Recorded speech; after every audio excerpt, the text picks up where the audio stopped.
تو ان کو تو بے نشان ذاتیں چاہیے، ان کو ایسی ذاتیں چاہیے جو مٹی ہوئی ہوں اور اپنی ہستی کا کوئی وہ یقین نہ دلا سکے. تو پھر وہ جو ہے وہ ایک پورا منظم گروہ جو ہے، وہ ایک گدھوں کا گروہ جو ہے وہ آپ کے اوپر غول وہ حملہ آور ہو جاتا ہے. اور ایسا ہی ہوا. خاص کر کے جو پچھلا دور تھا، جو رجیم تھا، ایک 1 پیج رجیم تھا جس میں کہ عمران خان صاحب پرائم منسٹر تھے، اس میں تو بہت سارے واقعات ہوئے. میرے گھر میں 2 بار گھسنے کی لوگوں نے کوشش کی اور ہراساں کرنے کی اصل میں کوشش تھی. اور ایک انٹرسٹنگ بات جو کہ میں نے بہت کم لوگوں کو بتائی ہے کہ ایک سرویلنس کرتا ہوا شخص بھی میرے گھر کے ساتھ والے گھر سے اچھا جو ہے وہ پکڑا گیا. اور اس کی بہت سی گواہیاں بھی موجود ہیں. اور دلچسپ بات یہ کہ بہت سارے پولیٹیشنز اس گلی میں رہتے تھے تو ان کو بھی یہ بات پتہ ہے، اور FIRs بھی موجود ہیں. تو یہ بھی ہوا کہ سرویلنس کرتا ہوا مستقل جو ہے وہ ایک شخص وہاں سے پکڑا گیا. پھر یہ ایک دن ایک ایسا بھی واقعہ ہوا کہ مجھے کنوے کیا گیا، میسیج دیا گیا کہ اگر آپ نے یہ کالم لکھنا نہیں چھوڑا تو اس کے بعد پھر آپ کو جو ہے وہ باقاعدہ آپ کے خلاف جو ہے وہ کوئی ایسی کارروائی کی جائے گی کہ آپ کو سرپرائز کیا جائے. تو میں نے اس سے پوچھا کہ کیا سرپرائز ہو سکتا ہے؟ تو انہوں نے کہا کہ جی ہم آپ کو امبیرس کریں گے، ہیوملیٹ کریں گے، اور اس کی ویڈیو بنے گی، اور اس طرح شاید کوئی رانا ثناء اللہ ٹائپ واقعہ جو ہے، کوئی ہیروئن پکڑی گئی ہے یا کچھ اس قسم کا. یہ مجھے نہیں پتہ جو اس طرح ان سے کی کریٹیوٹی کہاں تک جا سکتی ایگزیکٹلی.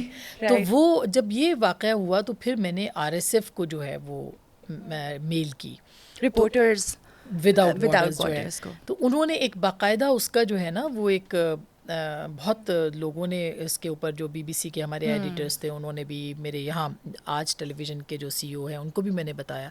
تو انہوں نے سب نے کہا کہ آپ کو فوری طور پر اس پہ جو ہے وہ لکھنا چاہیے. تو میں نے لکھا، میل کی، اور میں نے جو اس ہفتے کا کالم تھا وہ اور بھی زیادہ اسٹرانگ جو ہے وہ لکھا. وہ اب میری کتاب کہانی بڑے گھر کی میں موجود ہے.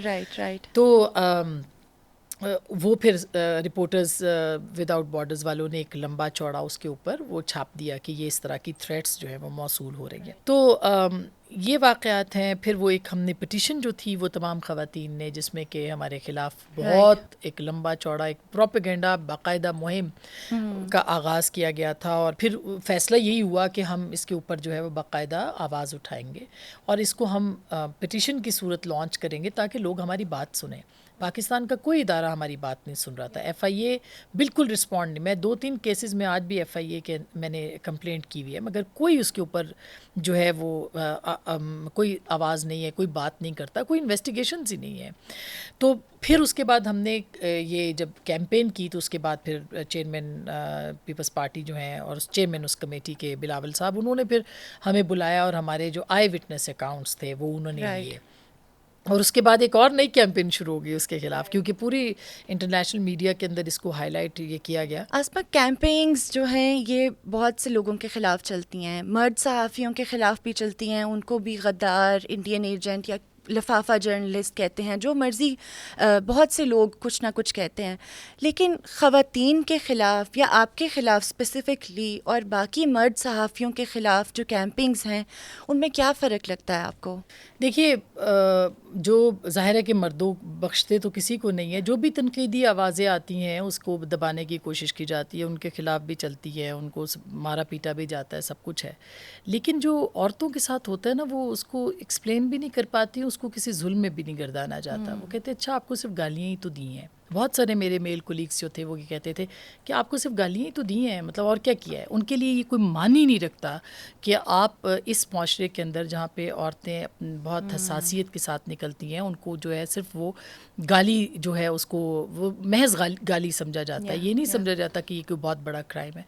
تو دیکھیے بہت اس دوران بہت ساری چیزیں جو ہیں وہ ایسی ہوتی رہی ہیں کہ جس کی بنیاد کے اوپر جو ہے وہ ایسے لگا کہ بھئی اب یہ گالی جو ہے یہ نروس کے اوپر طاری ہو گئی ہے. اور بہت پینفل ٹائم تھا، مطلب ایک اتنی تکلیف. مثلاً میں نے ایک کالم لکھا کہانی بڑے گھر کی، ٹھیک ہے، کے نام سے، اور یہ ان دنوں کی بات ہے جب DGI کی تعیناتی جو ہے وہ کی جانی تھی، اور اس تعیناتی کے اندر جو ہے وہ بہت ساری چیزیں انوالو تھیں.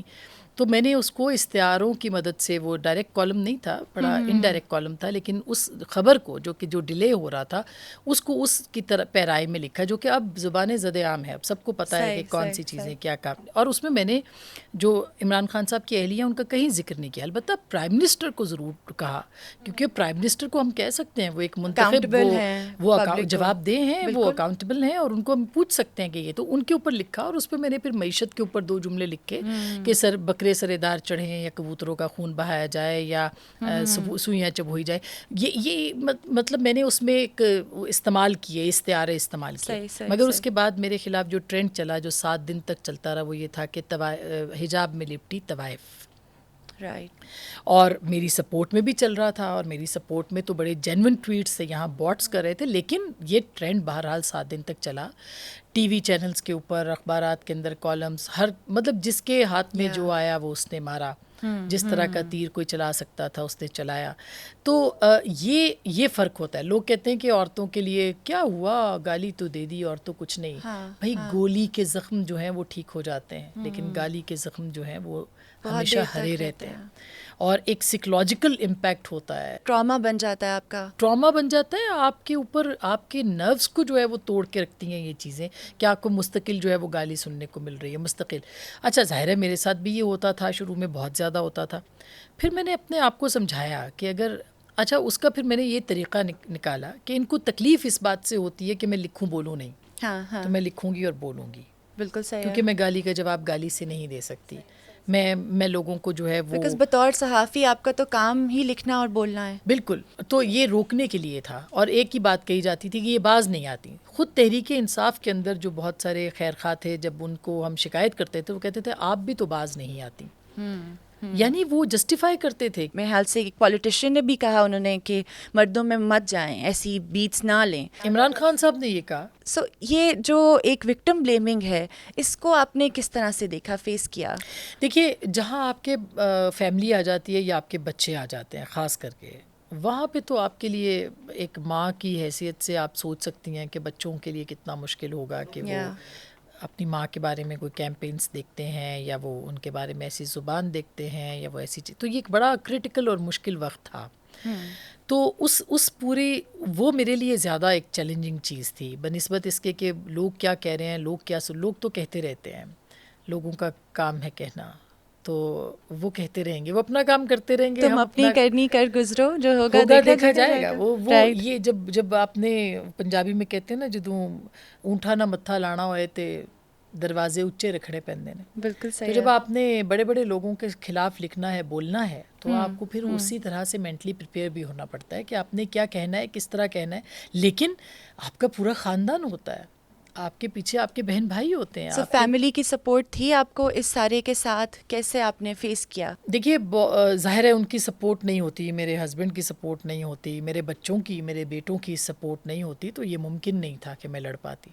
میرے بہن بھائیوں کی سپورٹ نہیں ہوتی, تو میری والدہ کی تو کبھی بھی نہیں ہوتا کہ میں, میری والدہ اللہ ان کو زندگی دے, وہ کافی مضبوط اعصاب کی مالک ہیں اور ہمیشہ رہی ہیں, دبنگ عورتوں میں, مطلب جنہیں کہنا چاہیے. تو وہ مجھے کہا کرتی تھی کہ رونا دھونا, شروع میں جب میں اپسیٹ ہو جاتی تو وہ کہتی تھی رونا دھونے کا کوئی فائدہ نہیں ہے, یا لڑو یا گھر بیٹھ جاؤ. رائٹ. تو جب گھر نہیں بیٹھ سکتی تو پھر لڑو. تو پھر ہم لڑنے کی طاقت جو ہے وہ ملتی تھی. اور بہن بھائیوں نے البتہ یہ کیا کہ سوشل میڈیا سے خود کو مطلب ہٹا لیا, کیونکہ جب وہ میرے خلاف وہ چیزیں دیکھتے تھے جو جھوٹ پہ مبنی ہوتی تھیں, جو کہ بالکل جسے کہنا چاہیے کہ بے سروپا. مثلا ہم یہ سمجھتے ہیں نا کہ لوگ کہتے تھے کہ رائی ہوگی تو پہاڑ ہوگا, رائی کے بغیر پہاڑ.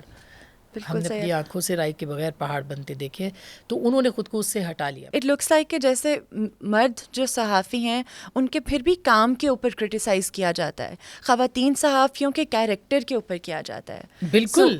وہ چلتی کیسے ہیں, وہ پہنتی کیا ہیں, وہ بولتی کیا ہیں, وہ کس کے ساتھ کتنا بیٹھتی ہیں, وہ کس کو انٹرویو زیادہ کرتی ہیں, وہ کس کو کم کرتی ہیں, یہ ایک تانے سے زیادہ اسکینڈل بن کے آپ کے سامنے آتا ہے. لوگ عورتوں کو بالکل بھی اسپیئر نہیں کرتے, وہ ان کی ہر چیز کے اوپر جو ہے وہ اسی طرح کے غلیظ کمنٹس, یعنی آپ سوچ سکتے ہیں ڈاکٹر فوٹو شاپ پکچرز اور یہ سب جو ہے وہ آپ کس طرح سے, یعنی ہر وہ کام کرتے ہیں جس سے کہ ایک عورت جو کہ خاص کر کے میں وہ سب عورتیں جو ہیں وہ گنہگار ہیں، مگر جو زیادہ گنہگار عورتیں ہوتی ہیں جو ان چیزوں کو سینچ کے سوچ کے قدم اٹھا رہی ہوتی ہیں کہ ان کے خاندان پیچھے کھڑے ہیں، ان کی اور لڑکیوں کو آگے آنے کا وقت موقع ملے گا نہیں ملے گا، ایک مذہبی گھرانے، کیونکہ میرا ایک مذہبی گھرانے سے بھی تعلق ہے، تو وہاں پہ اور زیادہ آپ کو رسپانسبل ہونا پڑتا ہے کہ میں ہوں جو کہ فیس ہوں فیملی کا، تو اگر میرے پیچھے کھڑی ہوئی بچیوں کے اوپر یہ بات آ گئی تو ان کا تو رستہ بند ہو جائے گا. تو بہت ہی یعنی پل صراط سے گزر کے لکھنا بولنا، پل صراط سے گزر کے اپنے آپ کو ثابت کرنا عورتوں کے لیے ہوتا ہے. سو اس سارے واقعے کے بعد میڈیا مالکان کا یا جرنلسٹ کی ایسوسیشنز کا، پریس کلبز کا، ان سب کا کیا رول رہا ہے اسپیشلی خواتین صحافیوں سے ریلیٹڈ؟ دیکھیے ان کو میں بلیم نہیں کرتی، اس لیے کہ ان کے آپ کو اپنی جنگ خود ہی لڑنا پڑتی ہے. یعنی کوئی رول نہیں رہا موسٹلی. آئی مین مذمت آ جاتی تھی، ساتھ کھڑے بھی ہوتے تھے سم ٹائمز، لیکن کتنا کوئی کھڑا ہوگا، یہ آپ کو خود ہی اس میں سے اس دریا میں سے گزرنا ہے، اور لہروں کا اندازہ بھی آپ کو خود ہوگا کیونکہ آپ سمندر میں اور دریا میں اترے ہوئے نا، آپ کو پتہ ہے پانی کتنا ہے. تو میں ان کو اس سے شکوہ نہیں کرتی. البتہ ایسے وقت میں بہت سارے چہرے ایکسپوز ضرور ہو گئے، جن کو ہم دوست سمجھتے تھے وہ دوست نہیں تھے، جن کو ہم خیر خواہ سمجھتے تھے وہ خیر خواہ نہیں تھے. بہت سے ایسے لوگ جو کہ اپنے آپ کو مرد عورتوں کے لیے بڑے چیمپئن سمجھتے تھے، وہ کبھی عورتوں کے لیے آگے بڑھ کے نہیں بولے. سو وہ صرف پرفارمیٹیو، بس لوگوں سے باتیں کرنے کی حد تک وہ صرف ایک عورتوں کے ساتھ تھے. نعرے لگانا، شو کرنا، اور اندر سے وہی شوونزم جو کہ آپ کے اندر ہے عورتوں کے خلاف. تو بہت ہم نے چہرے جو ہیں وہ ایکسپوز ہوتے دیکھے. کیونکہ فاطمہ ایک بات تو میں آپ کو بتا دوں، جو لڑائی پہلے دن سے میں لڑ رہی ہوں اور آئندہ بھی ہم سب لڑتے رہیں گے، ہم سب لڑیں گے، کہ مرد آپ کو کبھی اپنے مقابلے پہ نہیں سمجھتا، وہ آپ کو اپنے مقابلے پہ آنے ہی نہیں دیتا، وہ آپ کو اس قابل ہی نہیں گردانتا کہ وہ کہا جائے کہ یہ سوچ میں، فکر میں آپ سے بہتر ہیں، یہ کسی بھی پروفیشن کے اندر آپ سے بہتر ہیں یا آپ کے مقابلے پہ آتی ہیں. وہ کبھی بھی نہیں اس چیز کو تسلیم کرتا، اور وہ اس لیے تسلیم نہیں کرتا کیونکہ اس کو پتہ ہے کہ اس سے بہت بہتر جو ہے وہ پروفیشنلز ہوتے ہیں، ان سے بہت بہتر خواتین کام کر سکتی ہیں. تو یہ ایک المیہ جو ہے وہ یہ رہا ہے. لیکن اس میں گھبرانا نہیں ہے. جو ایک عمران خان صاحب کا جملہ تھا اور میں نے اس کو پکڑ لیا، ذاتی طور پر اس پر عمل کیا کہ گھبرانا نہیں ہے. بالکل تو صحیح ہے. گھبرائیں گے تو مر جائیں گے. کو وہ اپنے اندر کر لینا چاہیے کہ گھبرانا نہیں ہے، کیونکہ بہت سی چیزیں ایسی ہیں جن کے بعد آپ کو گھبراہٹ بھی ہوتی ہے اور لگتا ہے کہ بس اب اسپیس تنگ ہو رہی ہے. ایک فاطمہ، ہماری زندگی میں نا رول ماڈلز بہت کم ہوتے ہیں. خواتین رول ماڈلز تو نہ ہونے کے برابر ہیں. پاکستان کے معاشرے میں ہم خوش نصیب ہیں، ہمیں بہت ساری مادر ملت فاطمہ جناح جیسی عورتیں ملی، محترمہ بے نظیر بھٹو جیسی خواتین ملی، آسمہ جہانگیر جیسی ملی، ہمیں فہمیدہ ریاض جیسی شاعرات ملی، کشور نائد جیسے لوگ ملے. یہ ہمارے ہاں بہت بہت اور یہ تمام عورتیں جو ہیں ان لاپتہ عورتوں کی نشاندہی کرتی ہیں جن کو ہم نہیں سمجھتے، نہیں جانتے. لیکن اس سے زیادہ میں خود یہ سمجھتی ہوں کہ میری انسپریشن ہمیشہ سے جناب زینب کا کردار جو ہے وہ رہا ہے. اور اس کو اگر آپ مذہبی اعتبار سے نہ بھی دیکھیں، اس کو آپ ایک ایسے کردار کے طور پہ دیکھیں کہ جس نے ایک ایسے وقت میں جب آپ کے پاس کوئی امید نہیں تھی، جب آپ کا خاندان جو ہے وہ قتل کر دیا گیا تھا، جب آپ کے پاس صرف بچے تھے، عورتیں تھیں، اور آپ کو ان کے حقوق کی پاسداری کرنا تھی، تو کس طرح سے چند لوگ جو ہیں وہ قافلہ لے کے نکلے، اور سالار قافلہ جو تھیں وہ جناب زینب تھیں. تو میری آئیڈیل جو ہیں وہ ہمیشہ سے رہی ہیں. فگر آف ریزسٹنس ہیں، ریزسٹنس ہے، پھر جو ان کا کردار ہے کہ جگہ جگہ کھڑے ہو کے بات کرنا، لوگوں کو سچ بتانا، اور پھر آمریت کو چیلنج کرنا، فسطائیت کو چیلنج کرنا. مطلب یہ کوئی چھوٹی بات نہیں ہے، یہ بہت بڑی بات ہے. اچھا آسمہ، آپ کو پتہ ہے کہ یہ معاشرہ کس طرح سے ہے پاکستان جیسے ملک میں جہاں پر عورت کی ہم کہتے تو ہیں کہ عزت تو بہت ہے لیکن دیتے ہم اسے کم ہی ہیں اکثر، چاہے وہ اسٹریٹ پر آوازیں کسنا ہوں یا مختلف طرح کے پروفیشن چوز کرنا ہو. آپ نے جرنلزم کیوں چوز کیا؟ آپ کو ایک مین میڈ انوائرمنٹ ہے جسے کہتے ہیں نا کہ یہ مرد کی دنیا ہے، اور جرنلزم تو شاید اور مرد کی دنیا ہے. Why did you choose journalism? سارے والدین کی طرح میرے والدین بھی چاہتے تھے کہ میں CSS کروں یا میں لاء کروں یا والدہ میری چاہتی تھی ٹیچر بنوں, والد میرے چاہتے تھے کہ میں لائر بنوں. تو میں نے CSS کی بھی تیاری شروع کی اور اس طرح سے, لیکن وہ کیا کریں کہ وہ جو ذہن میں ایک چیز بیٹھ جاتی ہے, جب چونکہ ریڈیو بھی کرتی تھی اور میں لکھتی بھی تھی اور ڈیبیٹنگ میں بھی تھی اسٹوڈنٹ لائف میں. تو جب میں ماسٹرز کے ایگزامس میں لاہور میں ہی ہاکی اسٹیڈیم میں تھی, اور میں نے یہ بہت واقعہ سنایا لوگوں کو, میں اس لیے بار بار سنانا چاہتی ہوں کہ لڑکیاں اپنی چوائس خود بنائیں اور اپنے لیے سوچیں کہ ان کے لیے کیا بہتر ہے, وہ کیا کر سکتی ہیں. تو مجھے وہ صبح ابھی بھی یاد ہے, بڑی خوشگوار سی خوبصورت صبح تھی, اور آسٹروٹرف کا ہرا رنگ اور اس کے اوپر قطرے شبنم کے, اور بہت جسے ککرے کہتے ہیں اردو میں کہ وہ شبنم سے جو بالکل جمی ہوتی ہے, اس طرح کا. تو ہم پیپر دینے وہاں بیٹھے ہوئے تھے سب, تو میرا دل ہی نہیں چاہا کہ اتنی خوبصورت صبح میں یہ پیپر دیا جائے. تو I started thinking about my self کہ مجھے کیا کرنا ہے. تو میرا خیال ہے وہ بہت اچھے 2-3 گھنٹے مجھے ملے کہ میں نے سوچا کہ کیا کرنا, مجھے کیا کرنا ہے. اگر میں یہ کر جاتی ہوں تو پھر مجھے کسی افسر بن جاؤں گی تو کسی کے پیچھے فائلیں لے کے گھوموں گی, یا پھر یہ ہے کہ وہی 9 to 5 جاب ہوگی, نوکری ہوگی, اور اس کے بعد بس ریٹائرمنٹ کی ایک زندگی ہوگی. تو پھر یہ سوچا کہ نہیں, تو اندر سوال ہی سوال تھے. جواب پھر ملا کہ کچھ ایسا کیا جائے جس میں کہ کوئی کسی سے کنٹرول نہ ہو سکے, اپنے آپ کو آزادی ملے, اپنی سوچ کی آزادی ملے, لکھے بولے بندہ. تو یہ میں نے اس دن فیصلہ کیا کہ میں یہی کام کر سکتی ہوں, یا میں تھوڑا بہت لکھ سکتی ہوں, یا میں تھوڑا بہت بول سکتی ہوں. تو اس سے ریلیٹڈ یہی کام تھا جو پھر میں نے شروع کیا, اور اللہ میاں نے خود بخود رستے پھر بنا بھی دیا. آپ نے جو کوریج بھی کی ہے, جیسے طالبان کی رجیم ہے, لیبنان میں وار کو کور کرنے کے لیے بھی آپ گئیں. سو ان واقعات کے بارے میں بتائیے کہ کیا تھا اور وہ ایکسپیرینس کیسا تھا. کیونکہ اگر ہم سنیں خواتین صحافیوں کا وار کرائمز کو کور کرنا, یوزلی کہتے ہیں آپ لائف سٹائل کو کر لیں کور, آپ سافٹ ایشوز کو کر لیں, فلاور ایگزیبیشن ہو رہی ہے, اس طرح کی بیٹس عورتوں کو, فیشن شو, اسی طرح کی بیٹس دیتے ہیں. آپ چلی گئیں جنگ کور کرنے. فاطمہ, یہ جب میں نے رپورٹنگ شروع کی تو مجھے یہ کہا گیا کہ یہ آپ کریں, تو میں صاف انکار کر دیتی تھی. کوئی بھی کام چھوٹا بڑا نہیں ہوتا, بالکل صحیح ہے, لیکن میں سمجھتی تھی کہ میں اس سے زیادہ مشکل کام کر سکتی ہوں. میں PTV میں تھی تو میں نے ویمن پولیس اسٹیشنز پہ انویسٹیگیٹو اسٹوری کی. پھر میں نے کنٹیمنیٹڈ واٹر کے اوپر ایک اسپیشل انویسٹیگیٹو اسٹوری کی جو کہ کافی چلتی بھی رہی. تو اس وقت یہ پہلے آغاز کے دنوں کے کام تھے. اور اس کے بعد جب جیو جوائن کیا تو سب نے کہا کہ بھئی کون کرے گا, الیکشن کمیشن, اور الیکشن کیسے کور ہوں گے. تو خود انیشیٹو لیا کہ کرنا ہے یہ کام. پارلیمنٹ کی پہلی گیلری جو ویڈیو تھی وہ میں نے کی, سیاست کو جو کہ جس کو لوگ سمجھتے تھے کہ مردوں کا یہ ایک ان کا ایک وہ ہے, اس وہی صرف کر سکتے ہیں اس کے اوپر بات. تو وہ اس کو پھر کیا. اور اس کے بعد پھر جب یہ وار کی بھی ہوئی تو میں نے خود مینجمنٹ کو کہا کہ جی میں کور کرنا چاہتی ہوں. اور ان کا کیا ریئیکشن تھا؟